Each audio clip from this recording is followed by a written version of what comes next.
Bonjour. Alors nous voici au mois de mai. Ouf! On peut enfin sortir le bout de son nez. Alors quand on est à Marseille, qu'on sort et qu'on lève le nez, qu'est-ce qu'on voit? Eh bien on voit notre Dame de la Garde, celle que l'on appelle la Bonne Mère. Alors je ne sais pas comment c'est chez vous, mais je suis sûre qu'il y a un endroit pas très loin, une église, une chapelle en hauteur dédiée à la Vierge Marie. Et cela tombe bien parce que le mois de mai, c'est le mois de Marie. Alors aujourd'hui, apprenons à mieux connaître Marie, mais d'abord, on chante. Ô Marie, Mère de Jésus, donne-moi ton cœur si beau. Ô Marie, Mère de Jésus, donne-moi ton cœur si pur. Donne-moi ton cœur immaculé, si plein d'amour et d'humilité, afin que je puisse recevoir Jésus dans le pain de vie, afin que je l'aime comme tu l'as aimé et que je sois tout à lui.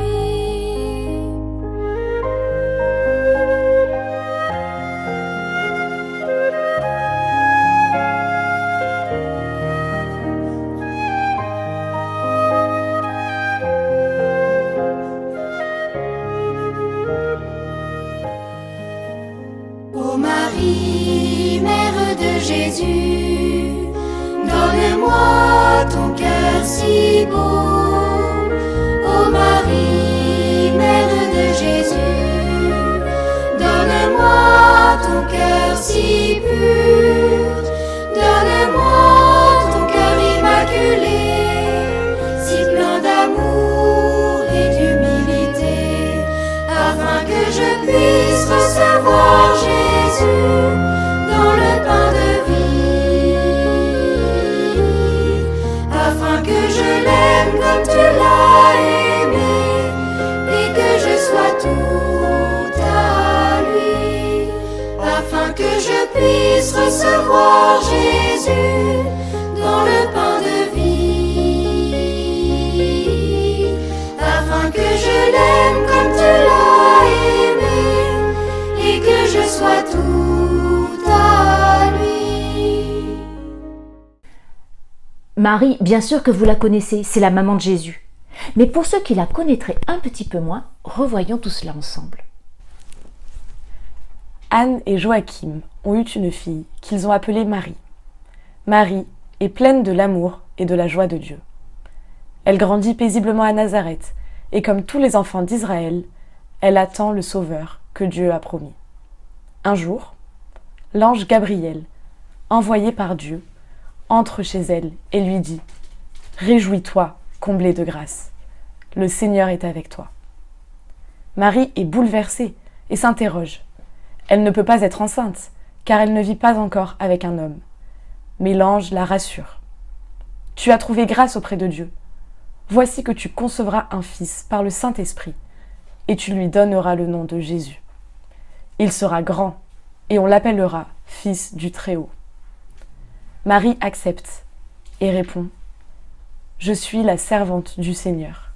Que tout se passe pour moi selon ta parole. » Puis l'ange l'informe que sa cousine Élisabeth, celle qui ne pouvait pas avoir d'enfant, est désormais enceinte.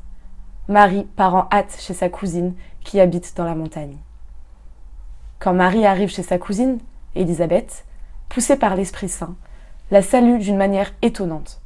« Tu es bénie entre toutes les femmes, et l'enfant que tu portes est béni. » Puis, Élisabeth lui explique « Tu es vraiment la mère du Seigneur.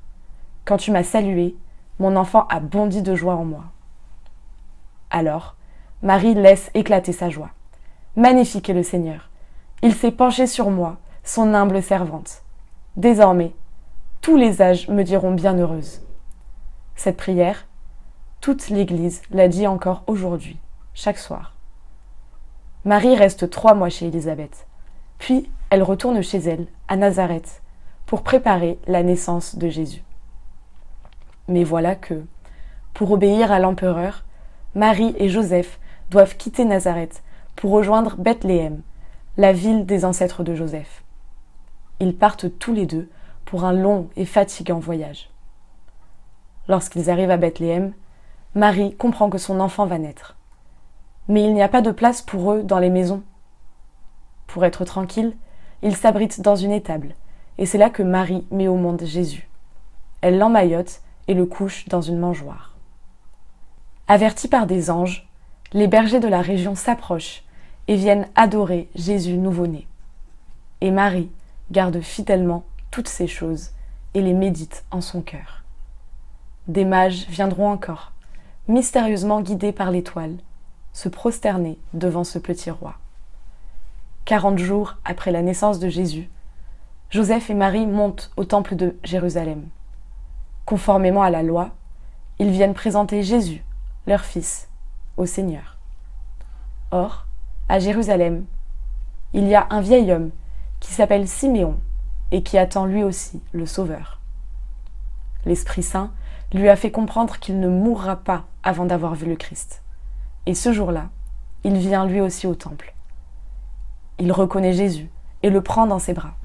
Il s'exclame alors : « Maintenant, ô Maître souverain, tu peux laisser ton serviteur s'en aller en paix, selon ta parole. Car mes yeux ont vu le salut que tu as préparé au monde, lumière pour éclairer les nations et gloire d'Israël, ton peuple. » Joseph et Marie étaient dans l'étonnement. Cette prière, l'Église la dit encore aujourd'hui, chaque nuit. Marie et Joseph rentrent à Nazareth. Jésus grandit, se fortifie et se remplit de sagesse. Joseph et Marie lui apprennent à prier et louer Dieu, et la grâce de Dieu était sur lui. Quand Jésus a 12 ans, Joseph et Marie emmènent Jésus à Jérusalem pour le pèlerinage de la fête de la Pâque. Après la fête, chacun rentre chez soi. Marie et Joseph pensent que Jésus est avec ses amis, mais le soir, ils ne le retrouvent pas au campement. Ils décident de revenir à Jérusalem pour le chercher. La 3e journée, enfin, ils le retrouvent. Jésus est assis dans le temple, au milieu des prêtres et des savants de la loi de Dieu. Quelle surprise! Tous les prêtres écoutent ce jeune garçon parler de Dieu avec une grande sagesse. Marie, très émue, lui demande : « Mon enfant, pourquoi nous as-tu fait cela ?» Mais Jésus, tranquillement, leur répond : « Pourquoi me cherchiez-vous ? Ne savez-vous pas que je dois être chez mon Père ?» Jésus repart pour Nazareth avec ses parents, et il leur obéit. Et Marie garde fidèlement toutes ces choses et les médite en son cœur. Bien des années plus tard, Jésus est devenu adulte. Marie, Jésus et ses disciples sont invités à une fête de mariage à Cana, en Galilée. Mais pendant le repas, ils ont manqué de vin. Marie s'en aperçoit et va dire à Jésus : « Ils n'ont plus de vin. » Mais Jésus ne veut pas intervenir. « Que me veux-tu ? Mon heure n'est pas encore venue. » Mais Marie a confiance en Jésus. Elle va voir les serviteurs et leur dit : « Tout ce qu'il vous dira, faites-le. » Or, il y avait là de très très grosses jarres pour la réserve d'eau. Jésus dit aux serviteurs : « Remplissez d'eau ces jarres. » Les serviteurs font ce que Jésus demande et les remplissent jusqu'au bord. Puis, Jésus leur dit : « Maintenant, puisez dans les jarres et portez-en au maître du repas. » Le maître du repas est très étonné. Le vin est délicieux. C'était le premier signe qui manifesta la gloire de Jésus. Et ses disciples crurent en lui. Quand Jésus est arrêté, puis crucifié, Marie est toujours là. Au pied de la croix, elle est à côté du disciple qu'il aimait. Jésus dit à sa mère : « Voici ton fils. » Et au disciple : « Voici ta mère. » Depuis, le disciple a pris Marie chez lui. 50 jours plus tard, le jour de la Pentecôte, Marie est encore avec les disciples, enfermée dans le cénacle. Elle prie avec eux. Soudain, ils entendent comme un grand coup de vent. Ils voient comme des langues de feu se poser sur chacun d'eux. Ils sont alors tous remplis de l'Esprit Saint et se mettent à parler en d'autres langues. C'est la naissance de l'Église. Et que ce soit à Notre-Dame de la Garde ou ailleurs, eh bien on voit souvent des statues de Marie où elle nous montre son petit enfant Jésus. Mais pourquoi cela, Père Olivier? Bonjour à vous tous et à vous toutes. Je suis très heureux de vous accueillir ici, mais en fait, ce n'est pas exactement moi qui vous accueille. C'est la Vierge Marie, la mère de Jésus, notre bonne mère, telle que nous aimons l'appeler, qui nous accueille toujours ici. Elle porte l'enfant Jésus, elle nous le présente. Que ce soit au sommet de notre édifice, au sommet de la basilique, ou que ce soit à l'intérieur de la basilique. Le désir de Marie, quand nous venons la rencontrer ici, c'est de nous présenter Jésus, son Fils. Un peu comme à Cana, en Galilée, lors du premier signe, du premier miracle de Jésus, où elle a dit aux serviteurs, « Faites tout ce qu'il vous dira ». Au fil des siècles, aujourd'hui encore, dans cette basilique, la Vierge Marie nous présente Jésus et elle nous dit « Faites tout ce qu'il vous dira ». Car c'est la joie de cette mère que nous aimions son Fils. Elle nous le présente, il nous regarde. Laissons-nous regarder par lui. Laissons-nous aimer par lui.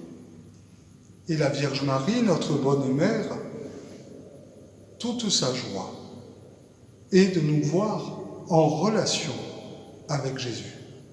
Et c'est pour cela que nous aimons à l'appeler Notre-Dame de la Garde. Pourquoi Notre-Dame de la Garde? Eh bien parce que Marie veut nous garder. Garder dans l'amour de Jésus. Garder dans la foi, qui est une confiance absolue en la parole de Jésus.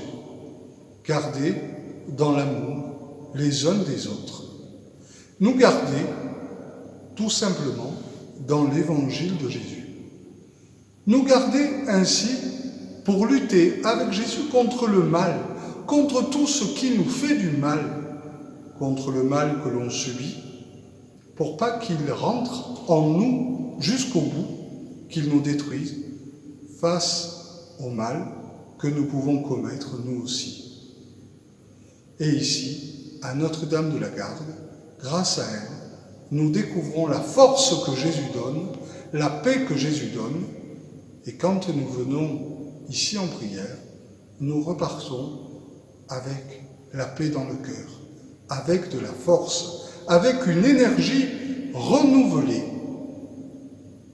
Et la Vierge Marie chemine avec nous, elle qui est la première en chemin, elle qui nous conduit à travers les joies et les peines de la vie, jusqu'au bout, à vivre avec Jésus. Approchons-nous encore de Marie pour mieux connaître Jésus. Et vous les enfants, vous voulez lui dire quoi à Marie? Bonjour, Marie, c'est la mère de Jésus et on peut lui faire une prière qu'en fait on a des problèmes. Bonjour les amis, j'espère que vous allez bien. Moi, qu'est-ce que je ressens pour Marie? Je ressens qu'elle est une bonne mère de Jésus. Et si je la voyais en imaginant, eh ben je demanderais qu'elle protège ma famille, mes copains du caté, mes copains de l'école et je leur dirai merci. Au revoir. Bonjour tout le monde.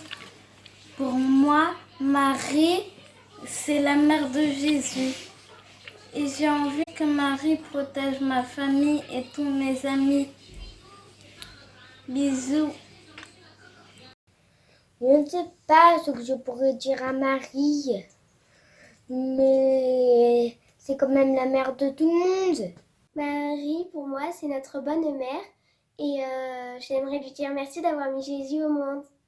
Bonjour les amis. Pour moi, Marie, C'est la compagne de Joseph et la mère de Jésus. Je lui demanderai de protéger Jacques. C'est le papy de ma mère. Bye bye. C'est la maman de Jésus et elle est pleine d'amour. Et tu as envie de lui dire quoi à Marie? Que je fasse moins de colère et que je sois un peu plus joyeuse.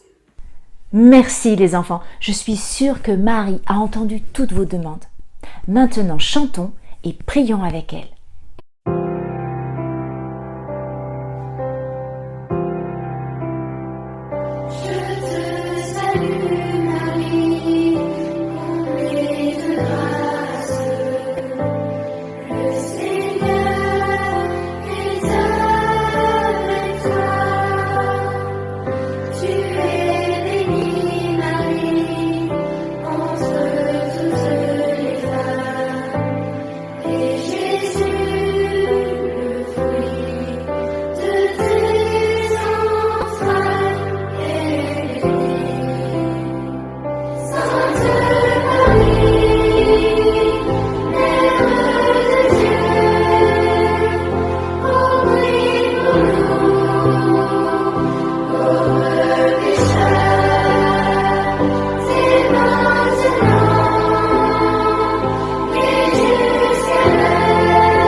Aujourd'hui, on va apprendre à prier l'Angélus.